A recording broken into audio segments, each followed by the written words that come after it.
लेकिन अमीर बाप की बेटी सृष्टि पर उसकी माँ जान छिड़कती। मेरी बेटी कितनी प्यारी है, भगवान सबको सृष्टि जैसी बेटी दे।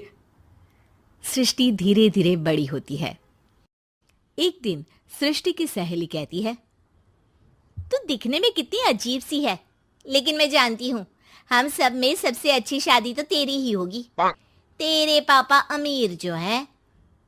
और बता नहीं सकते यार, दहेज तो हर कोई देता है, ये क्या ज्यादा ले जाएगी अपने पति के लिए? अरे बड़े शहर में कोठी है इसके पापा की। अरे पापा की है ना, कौन सी इसकी है? इसकी होती तब तो कोई भी लड़का इससे शादी कर लेता। अरे पापा की मतलब पापा की है तो मेरी ही है ना? किसने कहा? अब तेरी तो तब होगी ना जब तेरा भाई ना हो। वैसे भी शादी के बाद सारी प्रॉपर्टी भाई के नाम होती है। सृष्टि समझ जाती है कि उसे किसी भी हालत में माँ बाप की सारी प्रॉपर्टी को अपने नाम करना है, लेकिन कैसे? एक दिन सृष्टि का भाई शीनू कहता है, बहन क्या कर रही है? तुझसे एक बात करनी है। अरे हाँ हाँ करना, मैं तो तेरी बहन हूँ। बहन मेरी लाइफ में ना एक लड़की है, बहुत अच्छी है। मैं सोच रहा हूँ माँ और पापा से बात करूँ शादी के लिए। सृष्टि को समझ में आ जाता है कि भाई की शादी होते ही भाभी उसे एक दिन भी घर में बर्दाश्त नहीं करेगी। क्या बात है भाई, बताना कौन है वो? यार वो बहुत अच्छी लड़की है, पढ़ी लिखी है, मेरे साथ जॉब भी करती है। बस एक प्रॉब्लम है। हाँ प्रॉब्लम? क्या प्रॉब्लम है भाई? यार वो शादीशुदा है, लेकिन उसके पति ने उसे सिर्फ इसलिए छोड़ दिया क्योंकि उसके माँ बाप दहेज नहीं दे पाए। सृष्टि ये सुनकर न जाने क्यों खुश हो जाती है। अरे भाई तो क्या हुआ, लड़की तुझे तो पसंद है ना? शीनू को लगता है कि बहन उसे समझ रही है। वो इस बात से अनजान होता है कि उसकी बहन की मंशा पूरा घर हड़पने की है। सृष्टि अपनी माँ से कहती है, मम्मी मुझे तो बहुत चिंता है, पता है शीनू क्या कर रहा है? अरे क्या कर रहा है, वो तो काम पर जाता है और वापस घर आता है। नहीं ना माँ, वो यही तो नहीं कर रहा, बाकी सब कर रहा है। आपको पता है उससे प्यार है, और वो भी एक शादीशुदा लड़की से। हैं? ये क्या हो गया? मैं सोसाइटी में क्या मुंह दिखाऊंगी? अरे तेरे पापा तो यही कहेंगे कि मैंने ही उसे बिगाड़ दिया है। माँ देखो, मेरी बात मानो, पापा पर भी विश्वास करने की जरूरत नहीं है। अब आप ही बताओ, पापा इतनी देर घर के बाहर रहते हैं क्यों, बोलो? अरे बेटा वो तो नौकरी करते हैं ना। तू बहुत भोली है माँ। पापा का ऑफिस तो 7 बजे खत्म हो जाता है, लेकिन देखो कितनी देर से आते हैं। अरे नहीं नहीं बेटा, ऐसी कोई बात नहीं है। सृष्टि माँ को एक औरत से बात करते पिता की फोटो दिखाती है। देखो माँ कैसे हैं पापा, मैं ना कहती थी कि पापा सही नहीं है। मैं तेरे पापा से बात करूंगी, दे फोटो मुझे। ओ माँ, वो तो डिलीट हो गई।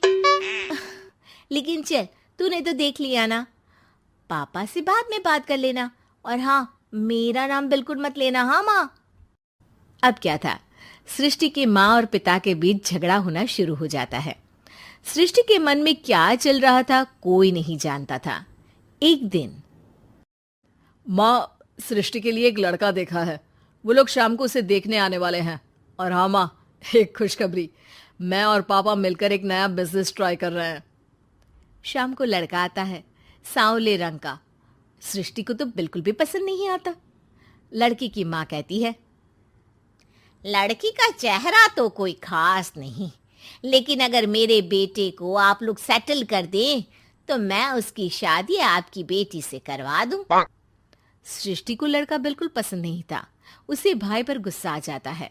लड़के वालों के जाने के बाद कहती है, माँ देखा शीनू मेरे लिए कैसा लड़का लेकर आया, न दिखाने लायक न सुनने लायक, सेटल भी नहीं, वो भी हम करे। अरे माँ मैं जानती हूँ ये मेरी शादी किसी भी घर में क्यों करवाना चाहता है। अरे, कैसी बात कर रही है बहन? तूने तो देखा ना, लड़के को मैंने ही मना कर दिया तुझसे शादी के लिए। जिसने लड़का बताया था उसने उसकी बहुत तारीफ की थी। बात आई गई हो जाती है, लेकिन सृष्टि का मन शांत नहीं होता। क्या करूं, कुछ समझ में नहीं आ रहा।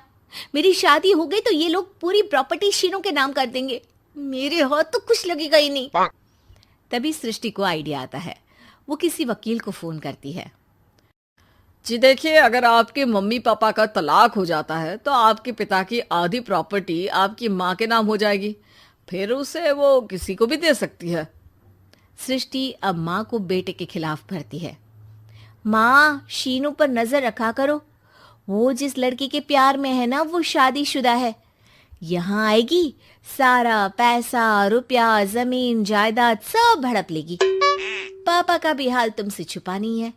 ऐसा ना हो कि मैं और आप एक दिन सड़क पर भीख मांगे। हे भगवान, मैं तो जीते जी मर जाऊंगी अगर ऐसा हो गया तो। ऐसा हो गया नहीं माँ, ऐसा ही होगा। अभी समय है, आगे का सोच लो। मैं तो कहती हूँ पापा से आधी प्रॉपर्टी लेकर अलग हो जाओ।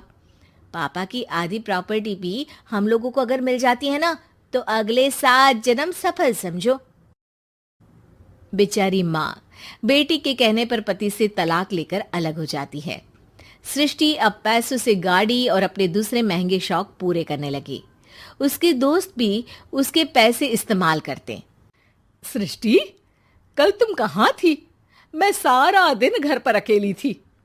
तो मैं क्या करूं? मैंने ठेका तो नहीं लिया है ना तुम्हें संभालने का। माँ को सृष्टि से ये उम्मीद नहीं थी। वो बैठकर रोने लगती है। वहीं उसका पति यानी कि सृष्टि के पिता आ जाते हैं। मैं जानता था कि तुम्हारा यही हाल होगा, तो आपने मुझे रोका क्यों नहीं? मैं रोकता तो तुम रुकती क्या? सृष्टि के कहने पर तुमने मुझ पर, अपने बेटे पर शक किया, लेकिन तुम ये भूल गई कि कैसे हम दोनों ने मिलकर जीवन में इतना सब खड़ा किया। माँ पति के गले लग जाती है। मुझे माफ कर दीजिए, मैंने आपकी कमाई का एक बड़ा हिस्सा गवा दिया। कोई बात नहीं, तुम साथ हो तो मैं ऐसी 7 प्रॉपर्टी खड़ी कर दूंगा। तभी वहां सृष्टि आ जाती है रोते हुए। माँ, मयंक ने मुझे छोड़ दिया। वो बोल रहा था जब तक मेरे पास पैसे थे तब तक ही वो मेरे साथ था। पापा, माँ, मुझे माफ कर दीजिए।